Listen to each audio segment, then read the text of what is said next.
Maria, lumuhod ito sa kanyang paanan na sinasabi sa kanya, Panginoon, kung ika'y sana'y narito, hindi sana namatay ang aking kapatid. Pareho sila mga kapatid pa naman. Kaya nandito pag lang ako, Tapos, verse 33.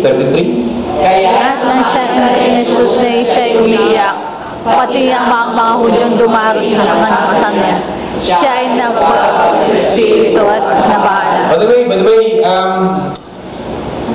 yung mga Hudyong kasama ni Martha, ewan ko kung talagang puspusan yung pag-iyak nila.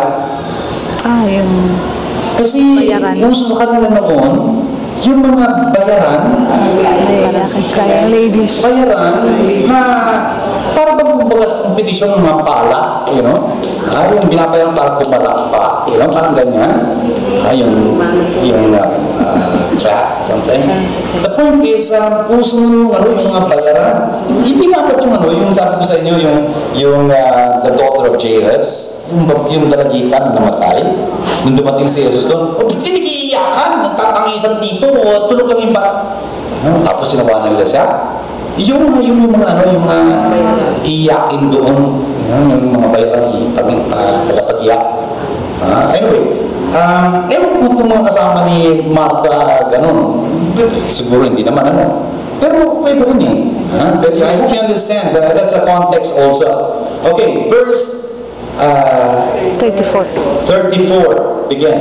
At sinabi, saan ninyo siya ay nilagay? Sinabi nila sa kanya, Panginoon, halika at tingnan mo. Brothers, sisters, tingin nyo, napaghahabag si Jesus at nabahala,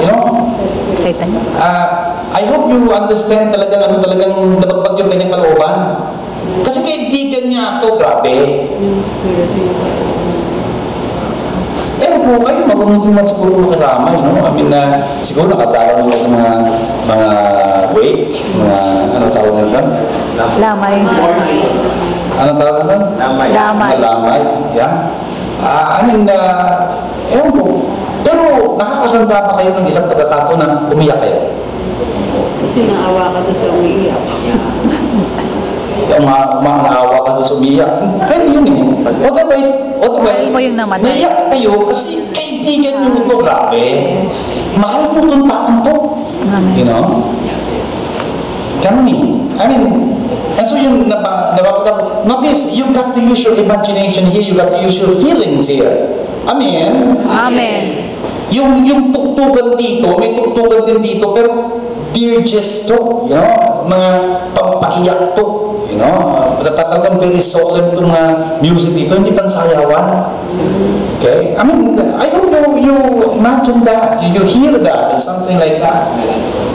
Siguro, maisip to kung ano sinasabi ng mga tao nasa paligid.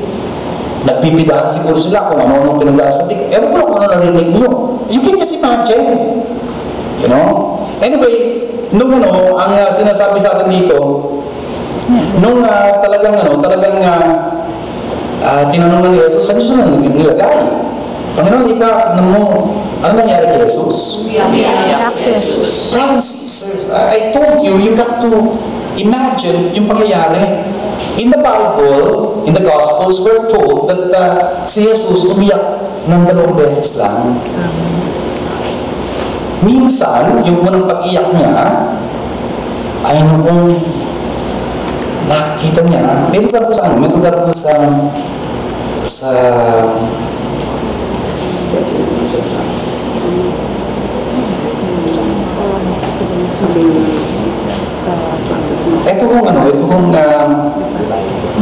Itong lugar na ito ay overlooking Jerusalem. Jerusalem doon Tingnan niyo ho yung larawan dito. Si Father, nasa si Father. Nandun mo sa likuran. Nasa likuran mo si Father. Yan, likuran mo dito.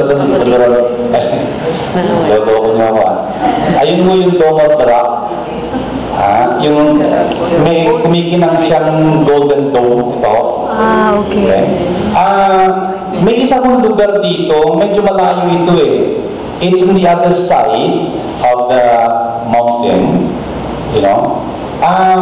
Doon po, may isang nasa, tayo ba ako dito yung hangin ng Gethsemane? Okay? dito sa taas, may isang kapilya. Kung titignan ninyo,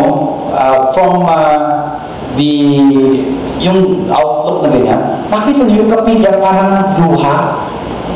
Teardrop. Tear, parang luha siya. Tapos, nakatutok ko dito, tinitignan mo. In fact, itong double galak na ito, kasi may parang rehas yung yung bintana doon. Pero kalkulado yung bintana yun, yung mga rehas doon. Makita mo, pagka nandun ka sa gitna how do you say, nung simbahan yun, magkakatiga lang yung mga ganito kalugod yun. Makikita pa nga ng konti. Makita nyo, kung ano makikita nyo doon sa kilagitnaan, alam mo kung ano makikita nyo? Yun kung doon, diba?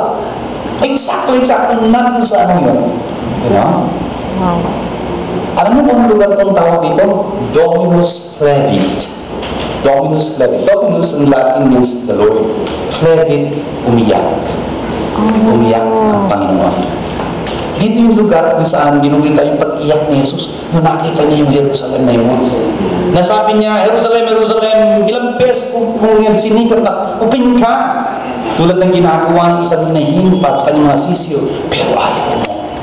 Darating ang mga araw na paliliputan ka ng mga hukbo, gugupo nila ang iyong mga hukbo,